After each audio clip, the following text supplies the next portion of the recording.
बिस्मिल्लाहिर्रहमानिर्रहीम। आप देख रहे हैं राइस सलाह और मैं हूं आपसे मुखातिब तलहा लुकमान। इमरान खान ने जेल में सोशल मीडिया के साथ गुफ्तगू करते हुए कहा, इस वक्त मौलाना फजलुर रहमान साहब जिस तरह आइन और कानून के साथ खड़े हैं वो काबिल तारीफ है। इमरान खान ने सिर्फ यही नहीं कहा कि फजलुर रहमान साहब, उन्होंने बल्कि कहा कि मौलाना।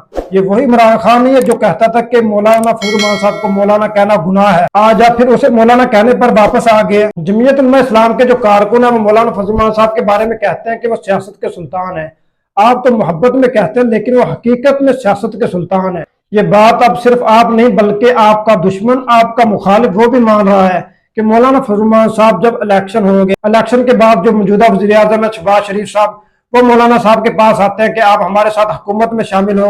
नवाज शरीफ उनके घर का तवाफ कर रहे हैं, जरदारी साहब उनके घर के चक्कर लगा रहे हैं, और पीटीआई वाले जो मौलाना साहब को टीम का 12वां खिलाड़ी कहते थे, आज उनका हाल है कि वो खुद मौलाना के घर के चक्कर लगा रहे हैं। देखिए, मौलाना साहब किसी सियासी जमात के पास नहीं गए। नून लीग वाले मौलाना साहब के पास आए हैं, पीपल पार्टी वाले मौलाना साहब के पास आए हैं, पीटीआई वाले मौलाना साहब के पास आए हैं, इस्तेहकाम पाकिस्तान पार्टी मौलाना साहब के पास आई है, एमकेएम वाले जो है वो भी मौलाना साहब के पास है। आज तक मौलाना किसी सियासी जमात के पास नहीं गया, उनके घर नहीं गया। बाकी जितनी भी तमाम सियासी जमातें हैं वो सब मौलाना साहब के घर का तवाफ कर रही हैं। इसके साथ आना सुनाउल्लाह ने, जो नून लीग के सूबा पंजाब के सदर हैं, उन्होंने कहा कि अगर मौलाना साहब को मनाने के लिए हमें 10 बार भी जाना पड़ा तो हम जाएंगे, हम उनको हर सूरत में मनाएंगे। इससे आप मौलाना साहब की सियासी कुव्वत का कि वो उसके साथ वो सियासत के सुल्तान है, इससे आप बखूबी अंदाजा लगा सकते हैं कि ये सिर्फ आप जो जमीयत के कारकुन है वो मोहब्बत में नहीं कहते, बल्कि आज हालात ये आ चुके हैं, हालत ये हो चुकी है कि वो वाकई पाकिस्तानी सियासत के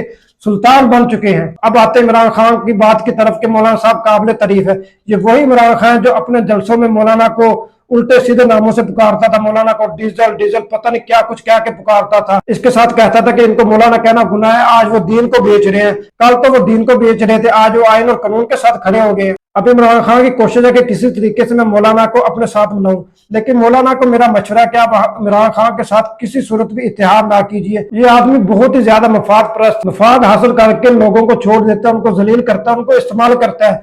जिंदा मिसाल आपके सामने जहांगीर तरीन है, अलीम तरीन है। इसके अलावा आपको और भी बहुत सारी इसकी मिसालें मिल जाएंगी। अगर इसके साथ मौलाना साहब की सियासी बसीरत को देखा जाए कि वो पाकिस्तानी सियासत के हब है, कि जिस तरह वो अपनी सियासी बसीरत के साथ आदमी को बड़ी अच्छी तरह जांच लेते हैं। इसके साथ जो पीटीआई के कारकुन है उन्हें भी इस बात पर शर्मिंदगी महसूस करनी चाहिए कि उनके लीडर ने मौलाना साहब के बारे में क्या अल्फाज किए। उनका लीडर भी कल यही जुबान इस्तेमाल करता था कि उन्हें कभी उल्टे नामों से पुकारना, और उसके जो कारकुन है, क्योंकि जब लीडर ने तरबियत जैसी करनी है तो कारकुनों में तरबियत वैसी आनी है। उसके कारकुन भी इमरान खान से 2 कदम इसमें बदतमीजी करने में, उल्टे सीधे नाम पुकारने में 2 कदम आगे थे। उन्हें भी अब ये चीज देखकर शर्म महसूस करनी चाहिए कि हमारा लीडर अभी मौलाना साहब की तारीफ कर रहा है। इसके अलावा जो उनकी जमात है पीटीआई, उसके भी आला ओहदेदार उनके घर का उन्होंने 3 मरतबा तवाफ कर लिया है और अभी भी वो तवाफ उनके जारी है। अभी भी मौलाना साहब को उनकी कोशिश है कि किसी तरह हम उनको इस तहरीक में अपने साथ शामिल करें, लेकिन मौलाना साहब अभी तक इस चीज से इनकार कर रहे हैं कि हम आपके साथ तहरीक नहीं, बल्कि हम अकेले ही हुकूमत के खिलाफ तहरीक चलाएंगे। और मौलाना साहब के पास ऐसी कुव्वत, ऐसी सियासी बसीरत है कि वो अकेले ही हुकूमत का खात्मा कर सकते हैं। मिलते हैं नेक्स्ट वीडियो के साथ। दुआ में याद रखिएगा। अस्सलाम वालेकुम।